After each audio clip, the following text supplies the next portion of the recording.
This is Rob Tubber for Boxing Social in association with Betfred. Joined here today again by Shane McGUIGAN down at the lovely University of Kent to announce a new signing, a new member of McGUIGAN's gym. So Shane, I'll let you do the honours, make the announcement.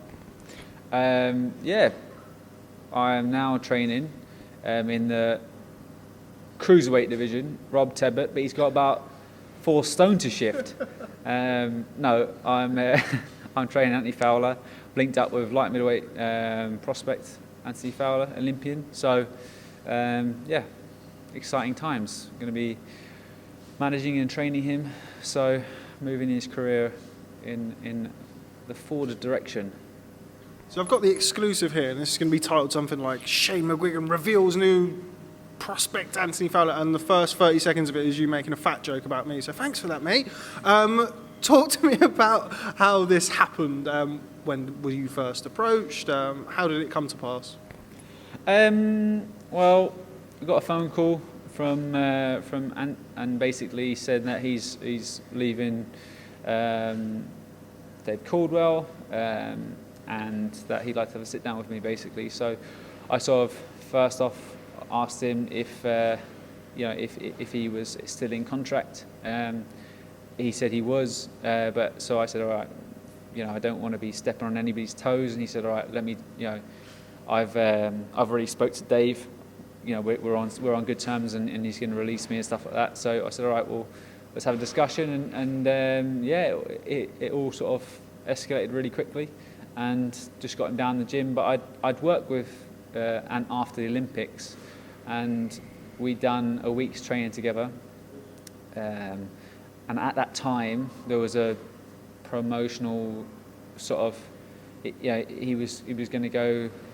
He had his ideas of going a certain way, and I kind of wanted to take him a different direction and wanted to manage him and stuff like that. So, and yeah, basically we just said, look, it's not going to work out for both parties. I mean, I had a lot of Olympians come to me at the time, many Olympians, and yeah, I did some work with quite a few of them, and it just didn't really fit for me. But at this stage as well, it's nice to sort of take him on after having a closely fought loss to FITZGERALD, and I just feel like I can do a lot with him. So yeah, I mean, he's with Dave before. Those two did well together. He had some good wins, but I think just from a personal point of view, he needed to get a freshen up, little change. He'd been in Sheffield a hell of a long time, and with the amateurs and Rotherham and stuff like that, it was all samey. He just wanted a fresh start, and down here, all the boys, they all live in one house together. It's kind of like a bit more of a team sort of team thing. He knows Lawrence, he knows Luke from the Olympics, sort of from the GB setup. Also spoke to CBS as well. He gets on with all the guys. So yeah, it's a bit more of a sort of team environment for him, and I think he'll flourish down there. What are your immediate thoughts? I mean, obviously, I appreciate that you worked with him for a short period of time after the Olympics, but now you've had him on a proper trial, and you've gone, you've proceeded together. What are your immediate thoughts? What kind of a fighter are you getting in Anthony Fowler? He's a very hard puncher. He's big for the weight, and he's a true professional. So I think there's a few things that I would want to try and bring out of him, and footwork, for instance, is one. I think like he's got heavy hands. He's loaded up a little bit in the past. I think now sort of working a little bit more on his speed, trying to bring his legs, fire his legs up. Doing some sort of footwork drills, just repetition on the pads, just constant work, good quality sparring. I believe I'll get a lot out of him physically. Mention the weight and kind of getting what you can out of him physically. We've seen Anthony in the past as 154 pounder. We also saw him box Brian Rose at middleweight. Is it too soon for you to be thinking about his weight? Have you already started to think, is it going to be super welterweight? Is it going to be middleweight? What's the plan? He's only 11 stone 1 now, so no, I'm joking. No, he's massive for the weight. You know what I mean? He's a big lump for the weight, but it also is a big advantage for him. Whether it, this next fight, he's probably going to be boxing on the Quigg Carroll undercard. So we've been speaking to Eddie about that, and I think we're probably going to match it around 11.3, so right in the middle between the two. And I'll see. I don't want him to settle at a higher weight and then get the Fitzgerald fight down at light middleweight, and it become too much of a struggle. But like, there's opportunities in both weight divisions. I believe if he can do it and do it right, like middleweight, it's a better division. You've got Julian Williams that's just got beaten by the Dominican Republic guy. I think there's a lot of changing. You've got Charlo, who's the other champion, but he might be moving up quite soon as well to beat Tony Harrison. Is that his name? Yeah. And I just think there's some good fights out there for him. Even domestically, there's Ted Cheeseman out there. There's Fitzgerald. You got some good fights that we can have some acid tests, and then obviously the plan is to move on to world level. So baby steps at the moment. See how we go, and just keep quiet and work patiently, and hopefully these opportunities will come, and he'll box toward us.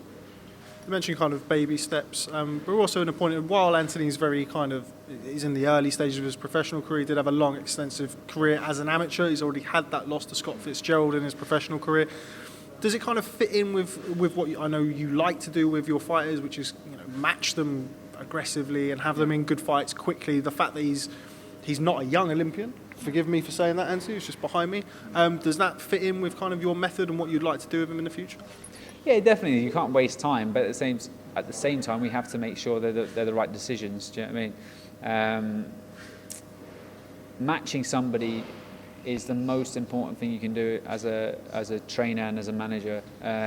Making sure that people get matched with the right style to make them look explosive, make them look impressive, because you're building a brand. Obviously, when you get up to the top level, you're going to have to box whoever the champion is, or whoever your mandatory is, or challenger and stuff like that. So those options are limited when you get there, but on the way up, it's important to fight against the right opponents. And I really feel like we can map out this next stage of his career. Work with Eddie and Matchroom and make sure that we're mapping the right plan for him, and the right route to get the right exposure, and also the right amount of acid tests, so whenever he gets up there, he can deal with the challenges ahead. We've seen Dave Caldwell, and we've seen Anthony Fowler himself talk in the past about kind of at times spending too much time on social media, potentially wasting energy or expending energy on stuff that's not necessarily going to help you in the ring on fight night. Is that going to be something that you're going to look to manage or work with him going forward? Yeah, I mean, we haven't really discussed that, to be honest. I don't really believe that's got to be a massive issue. Sometimes it's not even social media; it's just more letting the occasion get to you. For instance, I've worked with George Groves, for instance, who's a prime example. He spent no time on social media, but he put a lot of pressure on a big world title fight. So it's just understanding that that you're a fighter, and then learning how they click, and making sure that they don't get overwhelmed by certain occasions. Do you know what I mean? So I think in time we maybe address that. But the more time I sort of spend with him, the more I realise if I was maybe just check his screen time every day, see what he's on. If he's over like 2 hours or something else, just to confiscate his phone. And just finally, something I've spoken to you about in the past when you've had people come in or out of the gym is obviously the team dynamic that you've got here, particularly being at University of Kent, where, as you mentioned, they are all together and they are all staying in the same house, close proximity. I think it's fair to say he's been somewhat of a divisive character at times in his short professional career. How's he going to fit in with the lads? I mean, I know that's something that you would have certainly considered before bringing him into the setup. Yeah, I mean, and he's as I said, he's been on the setup with on the GB setup with all the boxers as well. Him and JT we're pretty close. So he'll fit in really well. And I think it's just creating a bond, isn't it? It's creating a vibe with everyone and just making sure you're keeping it fun, keeping it light, and you're not really putting so much pressure on the task at hand, because boxing is just. It's so arduous going in, training 11 sessions a week, and it's so easy to get bored. Whereas, the immaturity between all of them, I'm sure, will entertain each other. And finally, the question on everybody's lips is, has Anthony Fowler tried to sell you some CBD oil yet? Nope, because I asked if it had some THC in it, and it didn't. So I was like, don't send me any of that con stuff. Give me the good stuff. And there we have it. Anthony Fowler, the new recruit with McGUIGAN's gym. Shane, as always, real pleasure catching up with you. Thanks very much for speaking to Boxing Social. Catch up with you soon. Appreciate it, Rob.